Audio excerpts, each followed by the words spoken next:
अगर एआई भी नाकाम हो गई, इसका मतलब एआई लगाई ही नहीं गई थी, सिर्फ और सिर्फ झूठ बोला गया था। जैनन जी, लपेट दिया भाई आजम जी ने, पहले ही सवालों में लपेट दिया है। और बड़ी गंभीर बात है कि कुंभ में हादसा हुआ है, और ओम प्रकाश राजभर जी ने उसके लिए अपनी श्रद्धांजलि भी दी है। और ओम प्रकाश राजभर जी ने कहा है कि मृतकों को राहत राशि दी जाए, जहां से जो लोग आए हैं उनके सब पहुंचाने की व्यवस्था की जाए।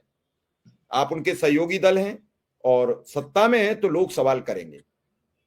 अभी जो आजम खान ने जो सवाल उठाए हैं आजम जी ने, क्या कहेंगे उन पर? फिर मैं आपसे पूछूंगा सवाल।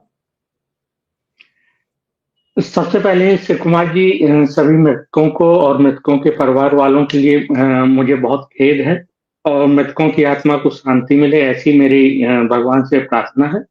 इसके बाद मैं अब शुरू करता हूँ। जो भी मोहम्मद आजम जी ने सवाल उठाए, मैं बताना चाहता हूँ कि एक सियासी गिद्ध नाम का शब्द चलता है राजनीति में।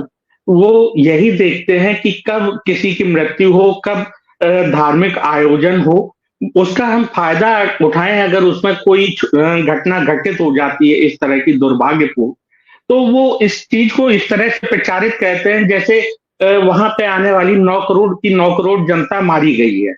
मैं यहाँ पे एक चीज स्पष्ट कर दूं कि अभी तक जितने भी वहां पे लोग आए हैं, सभी लोग आ रहे हैं, कुंभ की तारीफ कर रहे हैं। वहां की सुरक्षा व्यवस्था हो, चाहे वहां का रहन सहन हो, आना जाना हो, सभी। हालांकि कुछ अफसरों की लापरवाही जरूर हुई, और उसके लिए एक न्यायिक आयोग का गठन किया गया, जिसमें 3 लोग हैं। जब 1 महीने के समय के अंदर वो अपनी रिपोर्ट सौंपेंगे, और जिसकी भी लापरवाही सामने आएगी उन पर कार्रवाई होगी।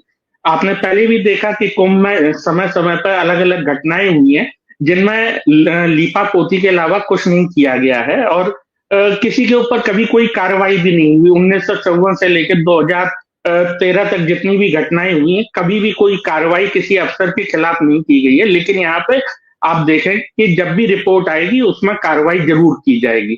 दूसरी चीज मैं बताना चाहता हूं कि मिल्कीपुर उपचुनाव आ रहा है, तो उसके लिए समाजवादी पार्टी इसको राजनीतिक रूप देने की कोशिश कर रही है।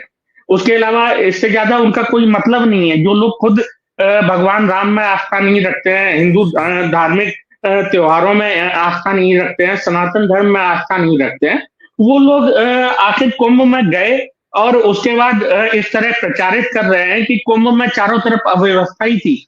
आखिर आप बताइए, अगर कुंभ में अव्यवस्था थी तो वहां पे 10 करोड़ लोग आ चुके हैं लगभग, मेरे ख्याल से। जो मौनी अमावस्या के दिन ही कई करोड़ लोग आए थे।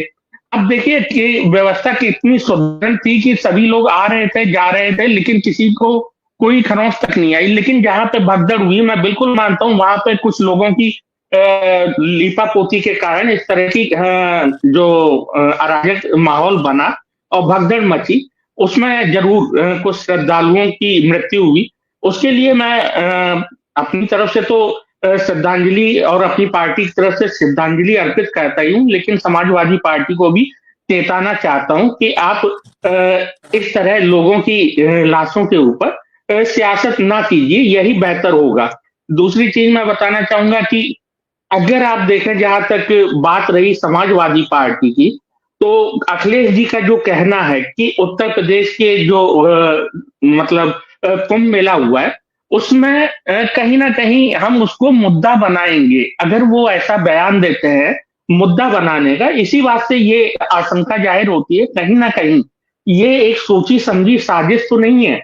और ऐसा मैंने कई न्यूज चैनल पर देखा, जहां पे कुछ शोधकर्ता थे, विचारक थे और अन्य लोग थे, जिन्होंने ये भी आशंका जताई कि उन्होंने बिल्कुल मतलब जो मीडिया है उसके सामने ये कहा कि राष्ट्रीय मीडिया के सामने ये कहा कि मेरे पास मैसेज हैं बड़े अधिकारियों के जो अभी सेवा में नहीं है। उन्होंने बताया ऐसे ऐसे 30-40 हुड़दंगी आए, शराब पी के आए कुंभ मेले के दौरान, और उसी के बाद ये घटनाएं हुई।